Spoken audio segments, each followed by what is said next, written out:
All right, guys. So in boost produced fashion, did some work, didn't record it. Obviously, pulled the plug or pulled the coil impact. I pulled my fuel rail. Starting kind of taking the harness, starting to push it out of the way. Pretty much, I took the valve cover off as well. But I forgot to make sure the car was at top dead. So I just have it sitting on here, and also don't want it just, sitting out overnight with all the dust and whatever else would want to sit down inside my head. So for now, what I'm going to do is I think I'll just go the easier route, and I'm going to pull the turbo down off and try to get the exhaust manifold out. I'm hoping I can get it out without pulling the rad. I should be able to, considering it's a little bit smaller than my top mount. So that's going to be the goal just for today. Like I'm not in a really big rush to get this done. I want to kind of clean a couple things up. Like I want to Cerakote the manifold, and I also want to powder my intake manifold. I'm thinking definitely doing a satin black for the manifold. Colors are kind of limited, for high temp, and I have satin and gloss. Definitely not doing gloss on the intake manifold, but I'm thinking about maybe ordering up some wrinkle black and doing it for that, considering that it is it's a rougher surface. It's not as smooth as a valve cover or something. And also I do want to get the valve cover done. That is going to be a black as well, because I only want little touches of my blue. Oh, I can also do my wastegate blue as well while that's out. I also believe I have titanium hardware for that. I don't remember putting my hardware in for that yet, or I might have. I don't know. I know I did it on my blow-off valve, but you guys already seen that. That is the titanium hardware from JDC or JD Customs, and then I powdered it the satin blue that I have. I forget the exact color name for it, but it's almost like a Volk Mag blue.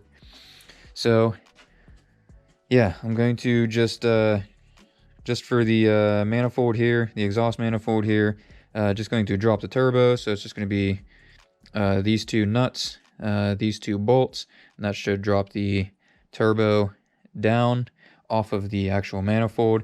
And then it's 1, 2, 3, 4, 5, 6. We got 7 12 millimeters and 2 14 millimeters on the end, and the manifold should come off. It'll be pretty easy. I know for a fact that a couple of these studs are going to come out. I don't know why they do it. They've always done it since I've owned the car. Every time I've taken manifold studs out, a couple of them come out. So whatever. So let's get these done.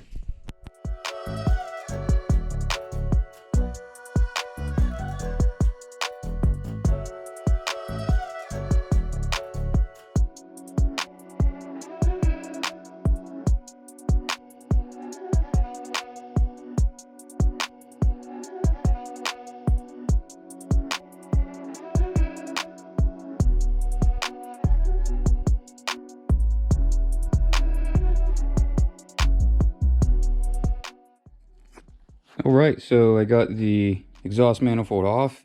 I don't know how, but only one stud came out. Normally it's like the entire left side. So maybe it was the 4 days of PB Blaster that I just kept spraying on it profusely that might have helped them come off. This gasket is very well snug on there. This is actually a Mr. gasket, copper gasket. Look at all this oil. This is my issue. 100%. Well, I'm like 99% sure that this head gasket is not sealing correctly. I'm not sure if you guys can see, but there's just filth. It's just oil everywhere on the entire front side of the block. So I'm hoping that's what my issue is. It is very wet on the outside of 1 here, a little bit on 2, a little bit on the bottom of 3 here. 4 seems a little bit dry. What I'm assuming was the oil was just kind of creeping up from the head gasket. We'll be able to see that whenever I actually pull it and see what kind of damage is done. I don't believe I showed you guys my spark plugs, but I'll go ahead and show you. Here's 3 and 4, which look pretty good. But here's the fun part. You look at 1 and 2, as you can see, got some issues with some insulation, or the insulator. So I was having that issue with last year. It was with only E85. It would blow plugs apart like that, and I pulled the head gasket and noticed that it was grimy, and I'm almost positive coolant was getting into cylinder 2. So with both of those plugs looking like that, I'm assuming the same thing is going on, but this time with oil, for the amount of oil that I was burning on startup. It was just a huge cloud of blue smoke. Absolutely horrible. And after a while, it would stop smoking nearly as much. And I actually noticed this when I got to Pittsburgh, and I was able to drive it home with putting a quart in it. It was reading a little bit low whenever I left from Pittsburgh. It's about it's a 2.5 hour drive, so like 160 miles ish, 150 miles. And I ended up putting half a quart to a quart in it, and when I got back home, it was about the same level it was when I left. So it was burning a ton of oil, definitely on cold start. So I'm assuming whenever it actually warmed up a little bit, that whatever is messed up with the head gasket slightly sealed up a little bit with the heat. So yeah, that's that. I need to rebuild the turbo as well. I think I'm going to send that to Tyler Girardi. I think he does. I think his company name is Girardi Turbos. But he does a lot of really good work with turbos. He'll make stock 9 turbos and get them set up to where they make power like an FP Black, but have a slightly faster spool. So I do have an FP Black, so I'm just going to send it to him and have him just rebuild it and make sure everything's balanced with that. I'll get this wastegate powder coated, and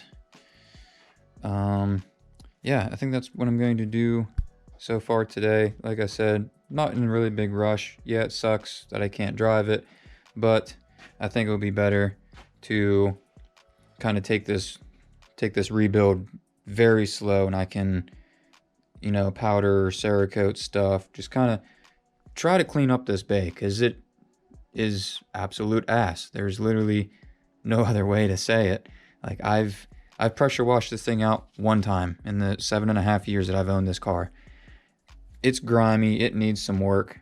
So instead of me rushing it just to put this head on or get the head gasket fixed, head probably needs resurfaced. I'm assuming that's why I'm having all these issues.